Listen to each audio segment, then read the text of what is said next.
আজকাল মাহফিল দেখতেছে ইনশাআল্লাহ। আমরা তাদের জন্য মা জননী নাই রে যাহার এই দুনিয়ায় তাহার কেহ নাই, মায়ের মতন আপন কেহ নাই রে দুনিয়ায়, বাবার মতন আপন বন্ধু নাই রে দুনিয়ায়।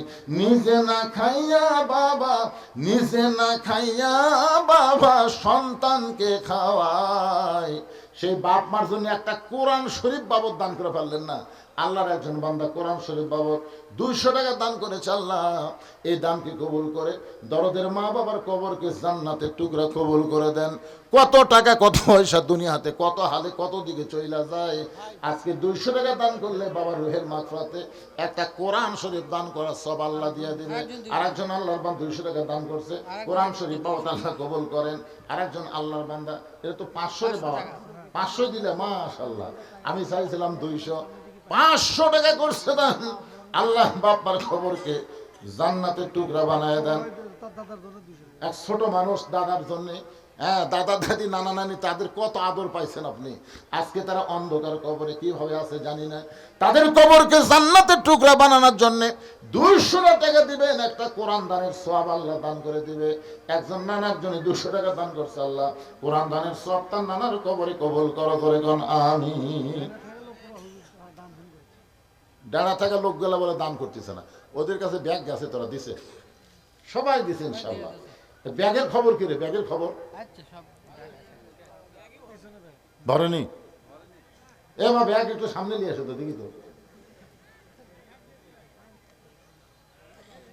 ব্যাগের মধ্যে তো আবার খালি ব্যাগ ঢুকাই, এক ব্যাগের মধ্যে খালি ব্যাগ ঢুকেছে, তখন তো ব্যাগের ঠেলায় ব্যাগ বড় হয়ে যাবে।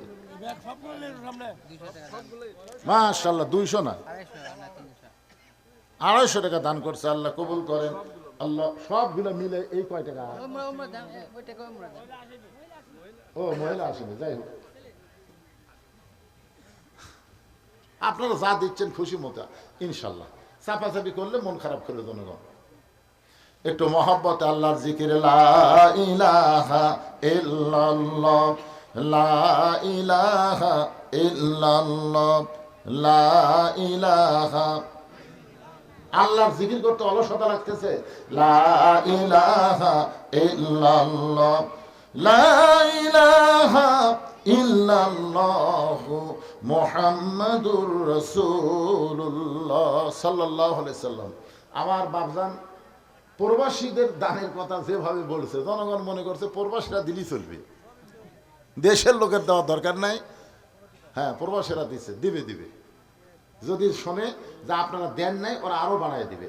মানুষ যখন প্রবাসে যায়, ওই মানুষের মনটা শিশুর মতো নরম আল্লাহ করে দেয়।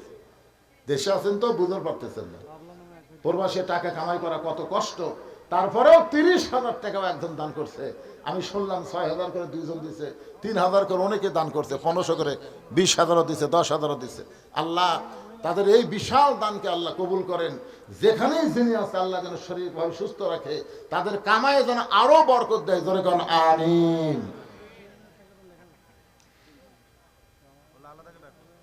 আবু জার গিফারি কোদাল নিয়ে ওই জান্নাতুল বাকির পূর্ব কোণায় গিয়ে দেখে সবুজ রঙের একটা বাতি জ্বলতেছে, যেই বাতির কোনো আলো নাই, যেই বাতির কোনো তার নাই, যেই বাতির কোনো সুইচ নাই, বিনা তারে বিনা সুইচে আমার আল্লাহ জোরে বলেন কে অটোমেটিক জ্বলাই দিছে।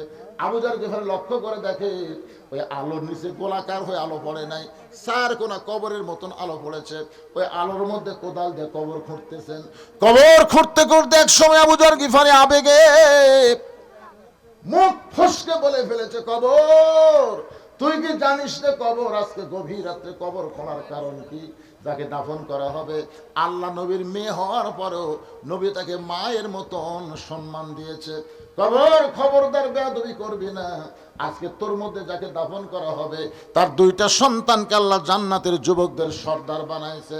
কোদাল দিয়ে কবর খুঁড়তে খুঁড়তে এক সময় আবু জার গিফারি বলে, কবর তুই কি জানিস গভীর রাত্রে কেন কবর খুঁড়তেছি? তোর মধ্যে যাকে দাফন করা হবে, আলীর স্ত্রী ফাতেমাকে দাফন করা হবে। কবর খবরদার বেয়াদবি করিস না। এই কথা বলে আবার যখন কোদাল মারতে চায়, এমন সময় কবরের ভিতর থেকে আওয়াজ আসতেছে, আবু জার কার মা, কার মেয়ে, কার বিবি, এইটা কবর দেখবে না। আমল যদি ভালো হয় কবর জান্নাতের বাগান হবে, আর আমল যদি খারাপ হয় কবর জাহান্নামের গর্ত হবে। আপনারা মনে করেন না এই কথাটা ফাতেমার জন্য বলছে? ফাতেমার জন্য না, আমরা যারাই কবরে যাব তাদের সবাইকে লক্ষ্য করে বলা হয়েছে, কার মা, কার মেয়ে, কার বিবি এইটা দেখা হবে না, দেখা হবে আমল যদি ভালো হয় কবর জাহান্নামের কি হবে? গর্ত। আমল যদি ভালো হয় জান্নাতের টুকরা হয়ে যাবে, আমল যদি খারাপ হয় কবর জাহান্নামের গর্ত হবে। এই শব্দ আবু যর গিফারীর কানে ঢোকার সঙ্গে সঙ্গে গোটা দেহ থর থর করে কম্পন শুরু হয়ে গেল, হাতের কোদাল পড়ে গেল, আর কবর খুঁড়তে পারলেন না।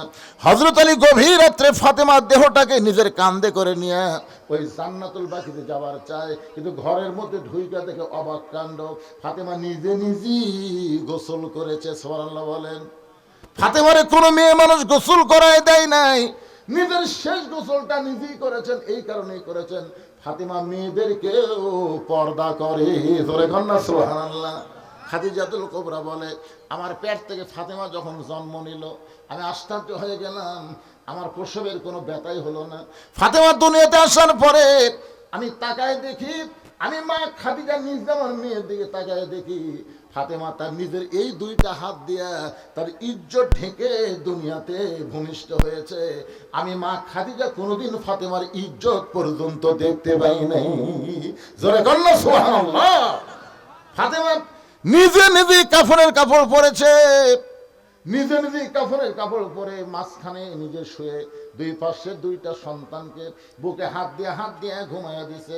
হাসান হোসেন যখন ঘুমায় গেছে এমন সময় ফাতেমা এই দুনিয়া থেকে বিদায় নিয়ে চলে গেছে। হযরত আলী ফাতেমার দেহখানা কাঁধে করে নিয়ে ওই জান্নাতুল বাকির পূর্ব কোণায় গিয়ে বলে, আবু যর কবর থেকে সরে যা। আল্লাহ তাআলা আবু যরকে আগেই কবর থেকে খেদায় দিস। ফাতেমাকে দাফন করার পরে কবরের দিকে তাকায় বলতেছে, কবর আজকে তোর মধ্যে যাকে দাফন করলাম আমি স্বামী হিসাবে সাক্ষী দিচ্ছি, আমার বিবি হলেন সবচাইতে ভালো পর্দানিশী। জোরে কন্যা সুবহানাল্লাহ। আমি স্বামী হয়ে বলতেছি আমার ফাতেমা পর্দানিশী। কবর আমার ফাতেমা পর্দানিশী। ও দরদে আল্লাহ, আমার পর্দানিশী বিবি ফাতেমাকে তুমি কবুল করে নাও।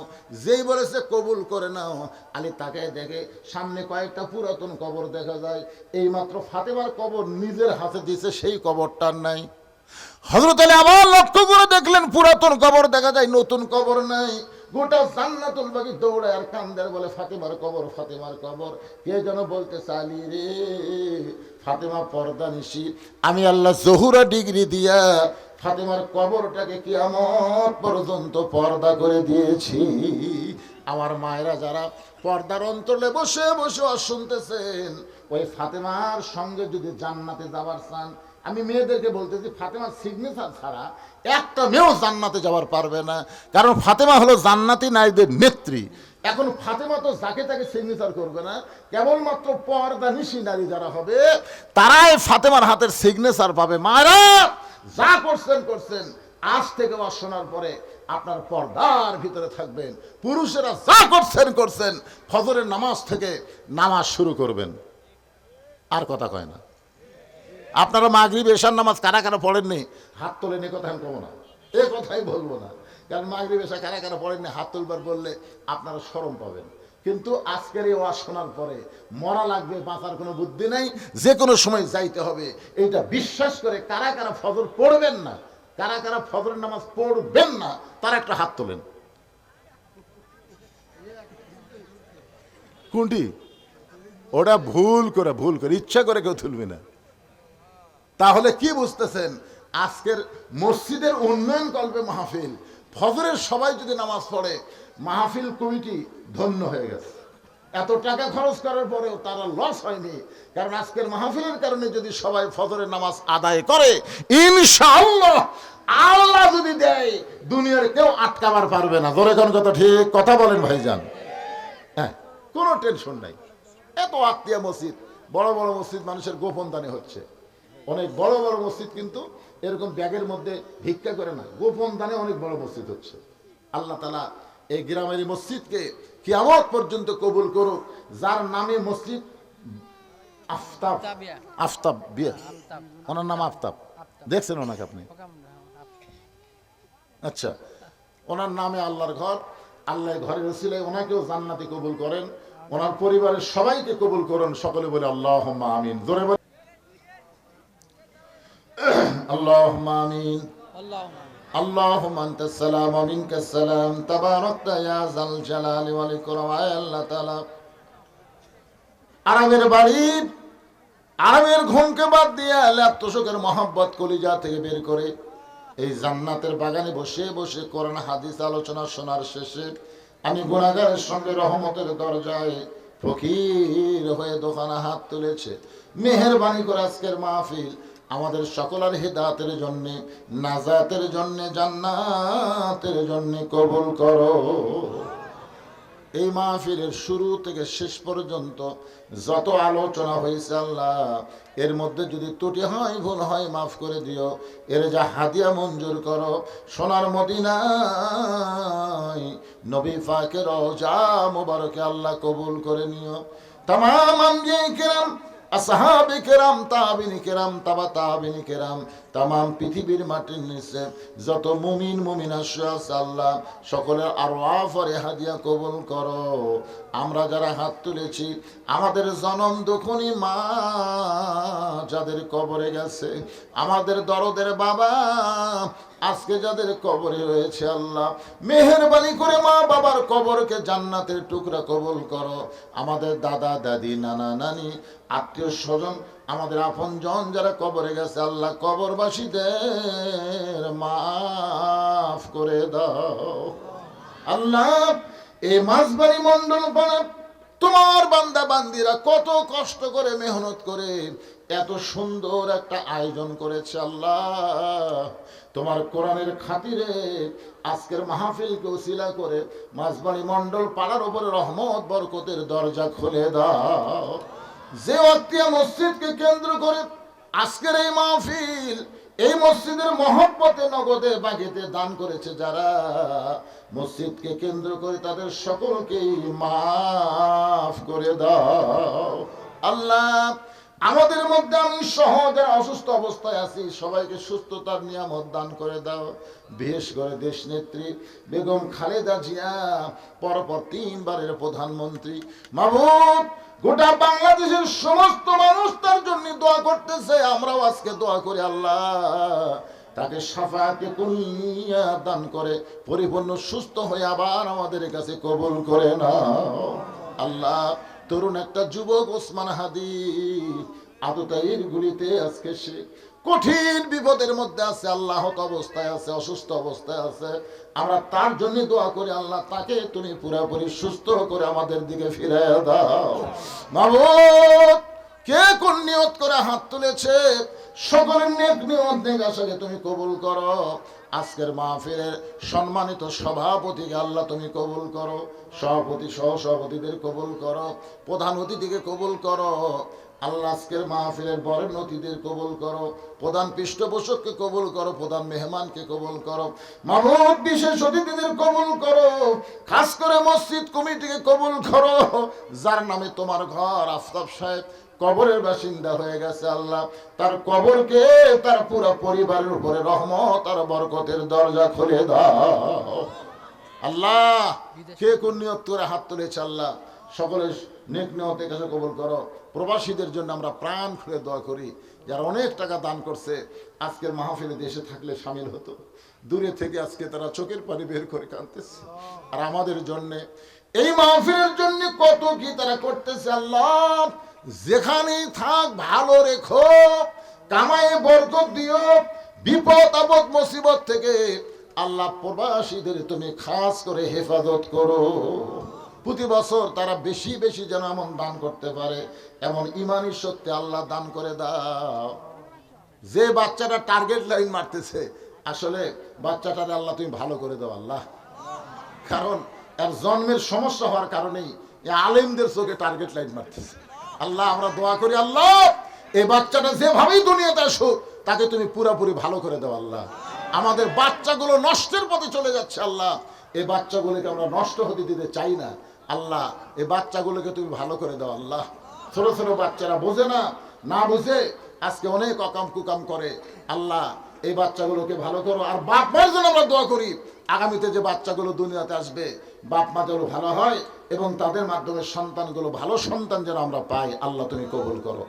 এই মাছবাড়ি বাগবাড়ি অত্র এলাকার সন্তান শহীদ প্রেসিডেন্ট জিয়াউর রহমান আলহা, এমন একটা সন্তান আমাদের বগুড়া থেকে জন্ম হয়েছে, যার কারণে গোটা পৃথিবী, এমনকি আরাফার ময়দানে গেলে নিমের গাছের নিচে যখন বসি, আহা কি সন্তান বগুড়াবাসী উপহার দিয়েছে গোটা পৃথিবীকে। আল্লাহ আল্লাহ, সেই শহীদ জিয়ার এলাকায় এমন সুন্দর সুন্দর সন্তানকে তুমি কবুল করো। আল্লাহ আল্লাহ, এই বাগবাড়ি মাছবাড়ি এই গাবতলী গোটা বিশ্বের কাছে পরিচিত পেয়েছে শহীদ প্রেসিডেন্ট জিয়াউর রহমানের জন্য। আল্লাহ তার সন্তান তারেক জিয়াকে তুমি ভালো রেখো। আল্লাহ আমাদের দেশে ফিরে আসার ব্যবস্থা করো। সমস্ত কুচক্রের মহল থেকে আল্লাহ তুমি তাকে হেফাজত করো। আল্লাহ আমাদের সকলকে মাফ করো। আজকে আমাদের দোয়াকে আল্লাহ তুমি কবুল করো।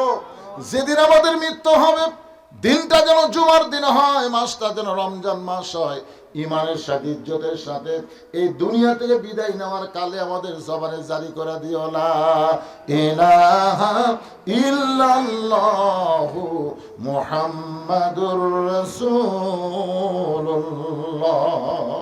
সাল্লাল্লাহু আলাইহি সাল্লাম।